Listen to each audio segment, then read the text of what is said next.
Hey guys, so we're here for part 2 of the video that we just put out.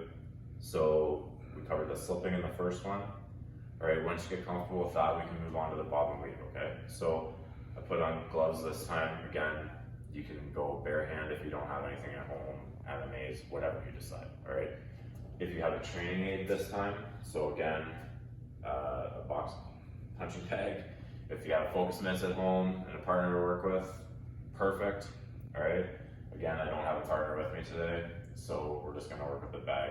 You can shadow box this as well, okay? So it doesn't matter how you wanna do it, all right? So we're gonna start off just like we did in the last couple of videos, is we're gonna focus on the stance, right? Making sure that I'm still mobile if I need to be with my movements and my steps, in and out, right, left and right.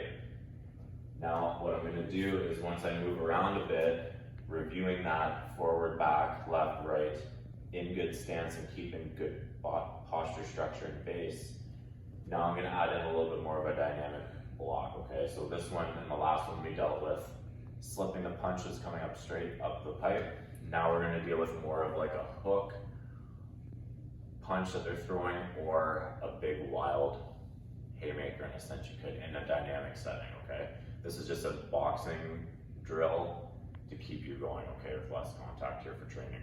So for the bob and weave, all we're gonna do is we're gonna have our stance, right? Again, I'm gonna use the training aid for the video, but you can do this without one, it doesn't matter, right? So I'm in stance, I'm gonna start, again, with just our jab cross, all right? So I'm gonna go jab, cross, come back to stance. I'm gonna bob and weave, so it works in the same principle as our slipping, that when I bob and weave, I don't bend my head and turn, right? All I wanna do is I wanna lower my level ever so slightly, so I bend my knees, head stays up, and when that punch is coming around, so we'll start with the right. When the right one is coming around, I'm gonna step out, my head always stays up, out. Now once I'm out and I'm loaded, just like in the last drill, I'm gonna return with the hook, because my hip is loaded for it. Hook, cross, hook, and then back into place, all right? I'm going outside the elbows concept again, right? Same thing as we just talked about. It's just a different movement. Instead of a quick slip from the straight, it's that big bomb that's coming around and I want to get underneath it and return back up, all right? If it's the opposite side, same thing. I'm just gonna slip out. Once I've slipped, again, I'm loaded for that cross, right? So I'm gonna return with the cross, hook, cross, and then back, all right? Again, you can move around with this and have some fun, okay? So, quick demo if I go for the drill. 1, 2, come back, slip out, hook, cross, hook, back into place, step, step, all right? Maybe you move to your right, step in, 1, 2, back. Now I'm gonna slip the other way. Back onto the cross, cross, hook, cross, here. Now I move back, my left, right? Build in all movement ways with the punches, all right? Now, the final thing I wanted to talk about, because we gave you a workout on the last video, is that fixing, keeping your elbows in, okay? This isn't mine, by the way. This is from Bang Muay Thai in California from Dwayne Lillard, but it was a great teaching tool, so I wanted to pass it along to you guys because I thought it was really, really good. I talked about the first video, making sure that my elbows are in, okay? I want to try to avoid getting teeped. So somebody that's really good with their front kicks.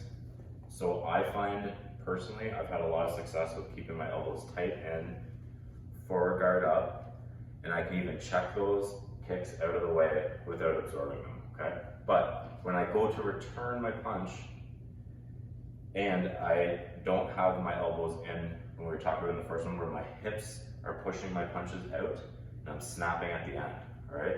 So I'm coming straight and then dumping that mug of coffee. Straight, dumping that mug of coffee, all right? And then again, I'm coming around with the hook. Everything's gonna come off my body and return back to my body.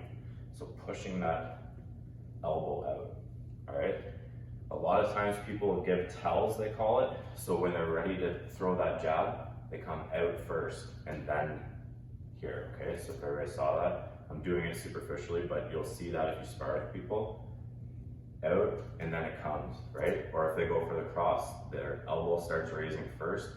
So me being there, I'm gonna see that, right? I'm gonna see that telegraph, and then I'm gonna be like, okay, the cross is coming. Or, okay, he's opening up for a jab. I wanna try to hide that by keeping that in. So what you can do is if you have a wall, wherever you are, put yourself against that wall. Get in your spice stance and put yourself against that wall so that you can't bring that elbow out. All right, it hits the wall, so I want to be there, and I'm riding the wall with my punches. All right. If I switch around, same thing with the jab. Right, I would not lean on it, but enough against it that it's not allowing me to get that towel and have my elbow out. It's gonna keep me disciplined to come straight head. All right, straight out. That way I'm not catching to make sure that I'm telegraphing my punches, giving them away, right? They're called tells. That's how you pick apart somebody that you're sparring. All right, so the wall is really gonna help you on that, cleaning that part up, all right? Again, as I said last time, any questions anybody has, anything at all, please reach out, send us a message, and hopefully see you guys back in the gym soon, all right?